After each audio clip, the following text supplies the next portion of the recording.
Hello guys, welcome back. അങ്ങനെ നമ്മുടെ കർക്കിടകം കഴിയാറായി. ഇനി നമ്മൾ ചിങ്ങത്തെ വരവേൽക്കാൻ വേണ്ടി വെയിറ്റ് ചെയ്തിരിക്കുകയാണ്.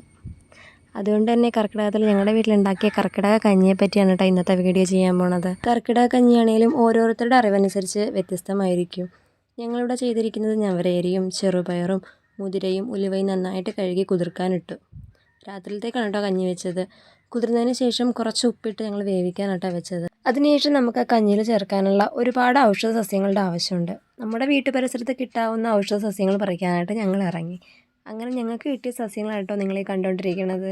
ഇവിടെ ഞങ്ങൾക്ക് കിട്ടിയിരിക്കണ ഏതൊക്കെയെന്ന് ഞാൻ പറയാം കേട്ടോ. പൂവാങ്കുറിഞ്ഞി, ആടലോടകം, തുളസി, തൃത്താവ്, മുക്കൂറ്റി, പനിക്കൂർക്ക, ബ്രഹ്മി, പേരയില, അതുപോലെ തന്നെ കല്ലുരുക്കി. പിന്നെ ഇതിൽ 1-2 സാധനങ്ങളുടെ കറക്റ്റായിട്ടുള്ള പേരെനിക്കറിയില്ല കേട്ടോ. ഇത് മാത്രമല്ല ഇനിയും ഒരുപാട് ഗുണങ്ങളുള്ള സസ്യങ്ങൾ നമുക്ക് ചുറ്റും ഉണ്ടാവും. എത്രത്തോളം നമുക്ക് പറിച്ച് ചേർക്കാൻ പറ്റുമോ അത്രത്തോളം നല്ലതായിരിക്കും.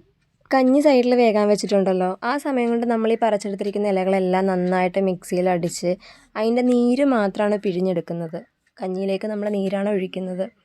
അതോടൊപ്പം തന്നെ നമ്മൾ തേങ്ങാപ്പാലും ചേർക്കുന്നുണ്ട് കേട്ടോ. പിന്നെ ഇതേപോലെ നേരിട്ടൊക്കെ പോയി ഇല പറിച്ചെടുത്ത് കഞ്ഞി ഉണ്ടാക്കാൻ ബുദ്ധിമുട്ടുള്ളവർക്കാണെങ്കിൽ നമ്മുടെ പച്ചമരുന്ന് കടയിൽ പോയാൽ ഡയറക്റ്റ് മരുന്ന് കിട്ടും കേട്ടോ. അത് മേടിച്ച് കഞ്ഞിയിൽ ചേർത്ത് കഴിച്ചാലും മതി. ഞങ്ങളുടെ ഈ കർക്കിടക കഞ്ഞിയിൽ ഉപ്പ് മാത്രമേ ചേർത്തിട്ടുള്ളൂ. അല്ലാതെ മധുരം ഇഷ്ടമുള്ളവരാണെങ്കിൽ ശർക്കര പാനിയാക്കി അതും ഇതിൽ ചേർക്കാവുന്നതാണ്. അങ്ങനെ ഔഷധ സസ്യങ്ങളുടെ നീരും തേങ്ങാപ്പാലും ഒക്കെ ചേർത്ത് നമ്മുടെ കഞ്ഞി ഇവിടെ റെഡിയായിട്ടുണ്ട്. ഈ കഞ്ഞി കുടിക്കുമ്പോൾ ഞാൻ സൈഡിലായിട്ട് കുറച്ച് പപ്പടം കൂട്ടുന്നുണ്ട്. അതോടൊപ്പം ഒരു ഇച്ചിരി അച്ചാറും കൂട്ടുന്നുണ്ട്. ശരിക്കും ഇതൊന്നും ഇല്ലാതെ നമുക്ക് ആ കഞ്ഞി കുടിക്കാവുന്നതാണ്. പിന്നെ എനിക്കൊരു ഇഷ്ടമുള്ളത് കൊണ്ട് പപ്പടവും അച്ചാറൊക്കെ കൂടെ കൂട്ടുന്നതേ ഉള്ളൂ. അപ്പോൾ ഇതാണ് ഞങ്ങളുടെ കർക്കിടക കഞ്ഞി.